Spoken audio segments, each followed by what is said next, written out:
Hello बच्चों, चलिए आज पढ़ते हैं आरोप का तीसरा पाठ। काले मेघा पानी दे।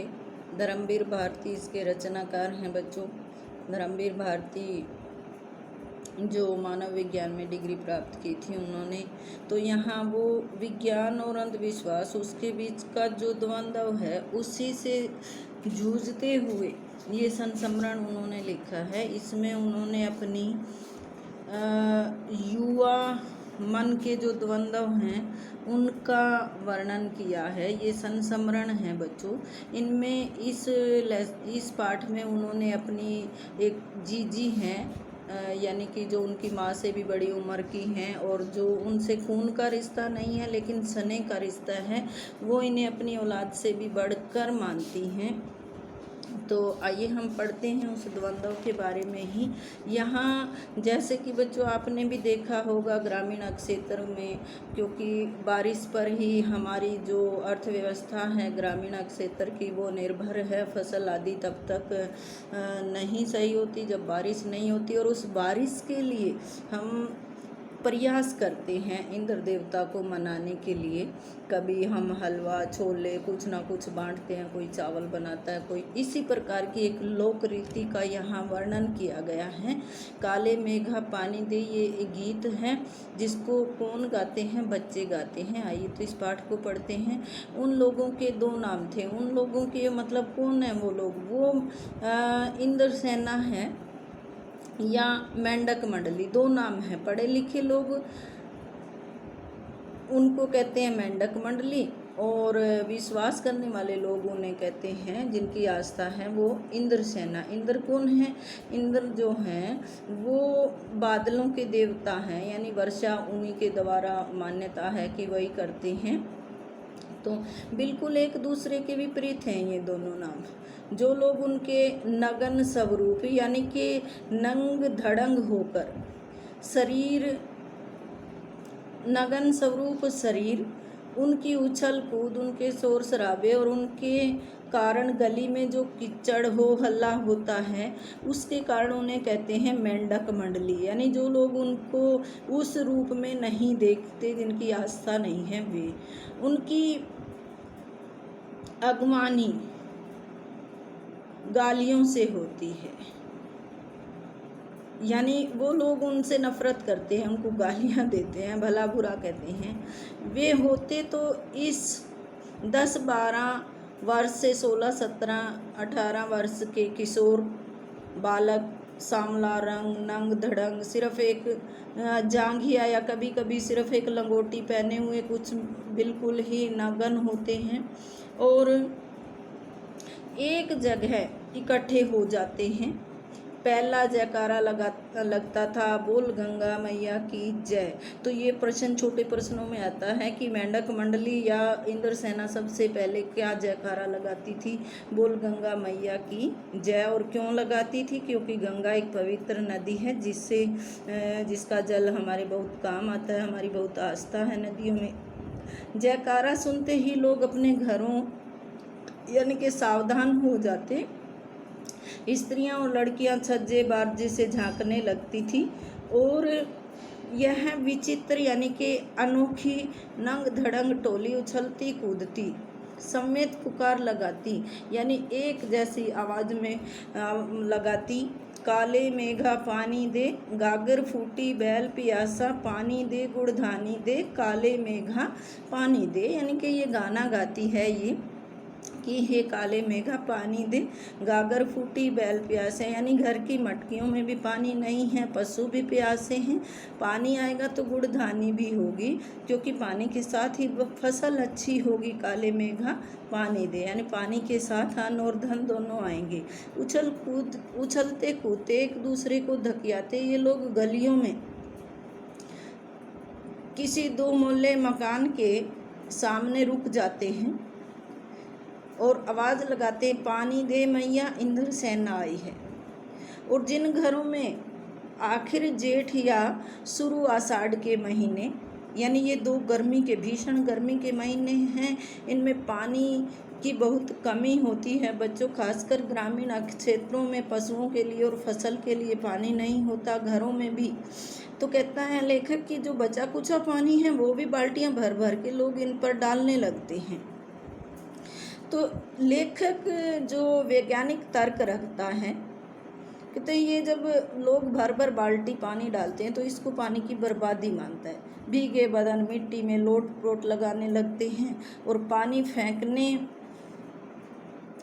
को सर से पैर तक फेंकने वाला इनको सर से पैरों तक तर बर कर देता है, यानी कि सरोबोर हो जाते हैं, पानी में भीग जाते हैं। फिर ये हाँक लगाते हुए पुकार लगाते हुए बोल गंगा मैया की, और ये मंडली उछल कूद करती आगे बढ़ जाती है। फिर किसी घर के सामने जाकर ऐसा करते हैं।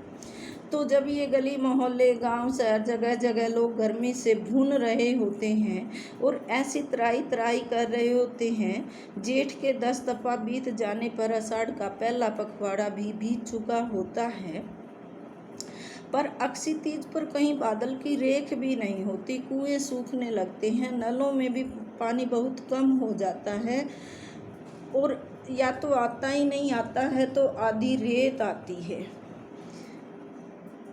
या तो पानी आता नहीं आती है तो आधी रेत, तो और रात को भी मानो खोलता हुआ पानी आता हो। शहर की तुलना में बच्चों गांव की स्थिति ज़्यादा भयानक होती है। जहाँ जुताई होनी चाहिए वहाँ मिट्टी सूख जाती है, पत्थर जैसी हो जाती है, पपड़ी फट जाती है और ज़मीन फटने लगती है। लू ऐसी चलती है कि आदमी आधे रास्ते लू खाकर गिर पड़े, यानी कहीं बाहर जाए तो रास्ते में ही गिर सकता है, बेहोश हो सकता है। डोर डंगर यानी कि पशु संपदा जो हमारी है वो प्यास के मारे मरने लगते हैं, लेकिन बारिश का कहीं नामो निशान नहीं है। ऐसे में पूजा पाठ कथा विधान आदि ये सब करके लोग जब हार जाते हैं तो अंतिम उपाय के रूप में निकलती है ये इंद्र सेना। वर्षा के बादलों के स्वामी इंद्र हैं और इंद्र की सेना टोली बांध कर कीचड़ में लथपथ होकर निकलती है और बादलों को पुकारते हुए पानी मांगते हुए प्यासे गलों और सूखे खेतों के लिए पानी मांगती है। पानी की आशा पर जैसे सारा जीवन आकर टिक गया हो, यानी पानी पर ही सारा जीवन टिका हुआ है बच्चों। बस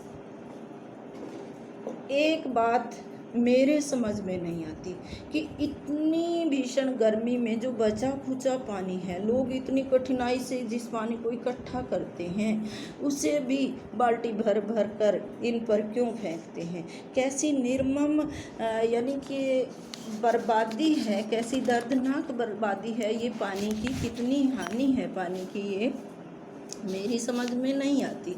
इस तरह के अंधविश्वास हैं, लेखक इसे अंधविश्वास मानता है। कौन कहता है कि इन्हें इंद्र की सेना, अगर ये इंद्र महाराज से पानी दिलवा सकते हैं तो खुद अपने लिए पानी क्यों नहीं मांग लेते, दूसरों के घर घर क्यों मांगते हैं, क्यों मोहल्ले भर का पानी नष्ट करते घूमते हैं। नहीं, ये सब पाखंड है, यानी कि ये आडंबर हैं, अंधविश्वास हैं। ऐसे ही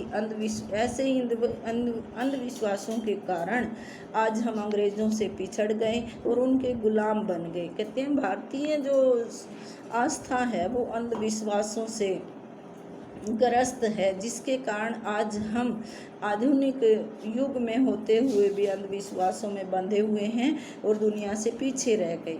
मैं असल में था तो इन्हीं मेंढक मंडली वालों की उम्र का। लेखक कहता है मेरी आयु भी यही है, पर कुछ तो बचपन से ही आर्य समाजी संस्कार थे। आर्य समाज को मानने वाले इन मूर्ति पूजा अंधविश्वास में विश्वास नहीं करते। और फिर दूसरा, वो कुमार सुधार सभा जो गांव में थी उसका उप प्रधानमंत्री था। तो ये प्रश्न भी आएगा बच्चों कि आर्य समाज का प्रभाव होने के कारण लेखक को ये सब अंधविश्वास लगते, और बचपन यानी लेखक किस सभा का उप प्रधानमंत्री था, कुमार सुधार सभा, यानी कि कुमारों को, लड़कों को सुधारने वाली सभा का। तो समाज सुधार का जोश कुछ ज़्यादा ही था। अंधविश्वासों के खिलाफ तो तर्कस में से तीर रखकर घूमता था, यानी कि अपने तर्कों से अंधविश्वास को काटने की कोशिश करता था, मगर मुश्किल थी कि मुझे अपने बचपन में जिसे सबसे ज़्यादा प्यार मिला था वे थी जीजी। यूँ मेरी रिश्ते में कोई नहीं थी। पहले भी मैंने आपको बताया कि खून का रिश्ता नहीं था। उम्र में मेरी माँ से भी बड़ी थी, पर अपने लड़के बहू सबको छोड़कर उनके प्राण मुझ में बसते थे। कहने का मतलब है कि वो लेखक से सबसे अधिक प्रेम करती थी, और वे भी उन तमाम रीति रिवाजों, तीज त्योहारों, पूजा स्थानों की खान, यानी कि बहुत अधिक विश्वास रखने वाली, जिन्हें कुमार सुधार सभा का ये उपमंत्री अंधविश्वास कहता था। यानी उन चीज़ों को वो जीजी मान रही है जो उनको जान से भी अधिक प्यार करती है, और उन्हें जड़ से उखाड़ फेंकना चाहता है ये उनका लाडला।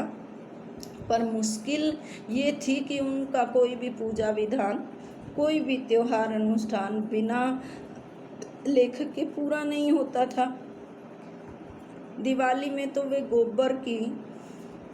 गोबर और कोड़ियों से गोवर्धन बनाती थी। सतिया बनाने में लगे मेरे से ही बनवाती थी सतिया। जन्माष्टमी में कहते हैं रोज़ 8 दिन झांकी तक को सजाने और पंजीरी बांटने में भी मेरा ही सहयोग होता था, मैं ही करता था। हर छठ के दिन छोटी रंगीन कुलियों में भूजा भर रहा हूँ। भूजा एक भुना हुआ अनाज होता है बच्चों।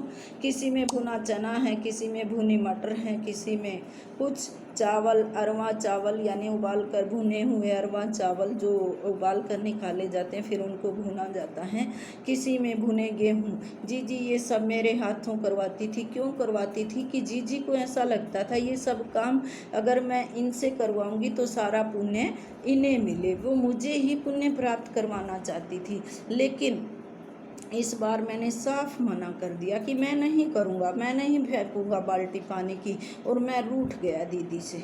दीदी कहने लगी कि फेंको तुम, तो मैंने नहीं, तो उनके डगमगाते हुए पाँव खुद वो अपने हाथों से पानी फेंकने लगी, और मैं मुंह फुलाए बैठा रहा, और शाम तक जीजी से बोला तक नहीं।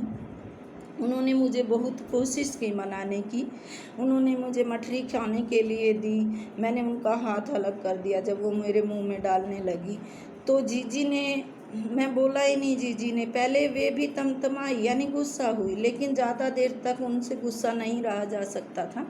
पास में आकर मेरे सिर को अपनी गोद में रखकर बोली, देख भैया रूठ मत, यानी मुझसे नाराज मत हो, मेरी बात सुन, ये सब अंधविश्वास नहीं है।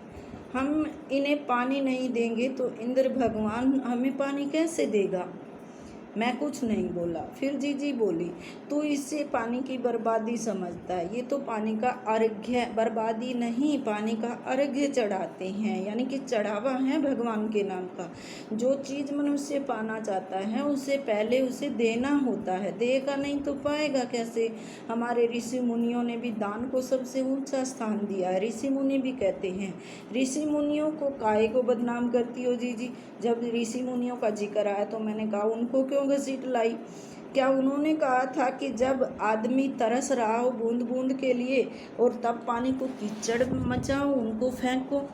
कुछ देर चुप रही जीजी, फिर मठरी मेरे मुंह में डालते हुए बोली, देख बिना त्याग के दान नहीं होता, यानी त्याग की भावना के बिना दान लगता ही नहीं। अगर तेरे पास लाखों करोड़ों रुपए हैं और उनमें से तू 2-4 हजार रुपए किसी को दे दे तो क्या त्याग हुआ। त्याग तो उस चीज़ का होता है जो तुम्हारे पास भी कम है, जिसकी तुझे भी ज़रूरत है, तो अपनी ज़रूरत पीछे रखकर तू कल्याण के लिए उसे दान में देता है तो उसको त्याग कहते हैं, वो त्याग होता है। दान तो वही होता है, उसी का फल मिलता है, फल वल कुछ नहीं मिलता, सब ढकोसला है, ये सब दिखावा है। मैंने कहा तो वह कहीं मेरे तर्कों का किलापस्त होने लगा था, यानी मैं अपने तर्कों को मतलब मेरे तर्कों को दीदी काट रही थी। मैं हार रहा था, मगर मैं भी जिद पर अड़ा रहा था। फिर जीजी बोली, देख तू तो अभी पढ़ लिख गया है, मैंने तो गांव के मदरसे का भी मुंह नहीं देखा, मैं पढ़ी लिखी नहीं हूँ, तू पढ़ा लिखा है, तू ज़्यादा जानता। पर एक बात देखी है कि अगर 30-40 मन गेहूँ उगाना है तो किसान 5-6 सेर अच्छा गेहूँ अपने पास से लेकर ज़मीन की क्यारियाँ बनाकर उसमें फेंकता है, उसे बुआई कहते हैं। ये जो सूखे हम अपने घर का पानी इन पर फेंकेंगे, यानी कि ये इंद्र सेना के जो बादल हैं सूखे हमारे घर पानी मांग रहे हैं, वे भी बुवाई है। अगर हम इनको पानी देंगे तो अभी देवता खुश होंगे। यह पानी गली में बरसाएंगे तो सारे शहर कस्बा गांव पर पानी वाले बादल छा जाएंगे और वर्षा हो जाएगी। हम बीज बनाकर पानी देते हैं, फिर काले मेघा पानी मांगते हैं। तब ऋषि मुनि भी कह गए हैं कि पहले खुद दो, तब देवता तुम्हें 4 गुना 8 गुना करके लौटाएंगे। भैया ये तो हर आदमी का आचरण है, व्यवहार है, जिससे सबका आचरण बनता है। यथा राजा तथा प्रजा, जैसा राजा होता है वैसी ही प्रजा होती है।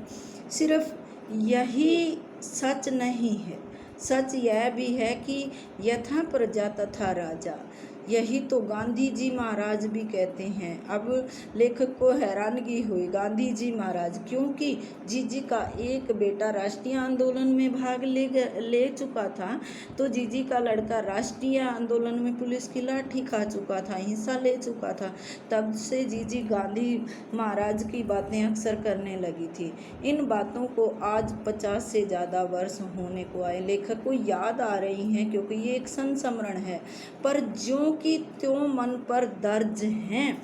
कभी कभी कैसे कैसे संदर्भों में ये बातें मन को कचोट जाती हैं कि हाँ, क्योंकि द्वंद्व है उनके मन में विज्ञान और अंधविश्वास को लेकर। हम आज देश के लिए करते क्या हैं? मांगे हर क्षेत्र में बड़ी बड़ी हैं, यानी सरकार से सब मांगने को खड़ा है, नारे लगा रहे हैं, हड़तालें कर रहे हैं, पर त्याग का कहीं नाम निशान नहीं है। हर कोई हर सुविधा पाना चाहता है, पर त्यागना कुछ भी नहीं चाहता। अपना स्वार्थ आज एकमात्र लक्ष्य रह गया, क्योंकि व्यक्ति केंद्रित हो गया है आज हमारा समाज। हम चटकारे लेकर इसके या उसके भ्रष्टाचार की बातें तो करते हैं, समाज में जो भ्रष्टाचार फैला हुआ है हम बातें तो करते हैं, पर क्या कभी हमने सोचा है कि अपने स्तर पर अपने दायरे में हम उसी भ्रष्टाचार के अंग तो नहीं बन रहे? यानी हम भी हिस्सेदारी, तो किसी को रिश्वत देकर, खुद रिश्वत लेकर या कुछ ऐसा काम करके। तो काले मेघा दल के दल उमड़ते हैं, लेखक कहता है उसी श्याम काले मेघा दल के दल, यानी कि झुंड के झुंड उमड़ते हैं, पानी झमाझम बरसता है, पर गागरी फूटी की फूटी रह जाती हैं, बैल प्यासे के प्यासे रह जाते हैं। आखिर कब तक बदलेगी ये स्थिति? कहते हैं कि ये हर साल होता है, हर बार होता है। बारिश होती है, लोग अपनी भगवान से वो करके अपने जो विश्वास हैं, मान्यताएं हैं, उनके अनुसार देवताओं को खुश करने की कोशिश करते हैं और अपनी मांग पूरी करवाते हैं। लेकिन जैसे भ्रष्टाचार की हम बातें करते हैं, पर उसको दूर करने का हम कभी प्रयास नहीं करते, ऐसे ही लेकर कहता है कि केवल बातें करने से कुछ नहीं होगा, हमें उसे जड़ से उखाड़ने के लिए प्रयास करने होंगे। तो बच्चों, ये है हमारा पाठ काले मेघा। अब आगे हम इसके प्रश्न लिखेंगे, आप इसे ज़रूर सुनिए और समझिए।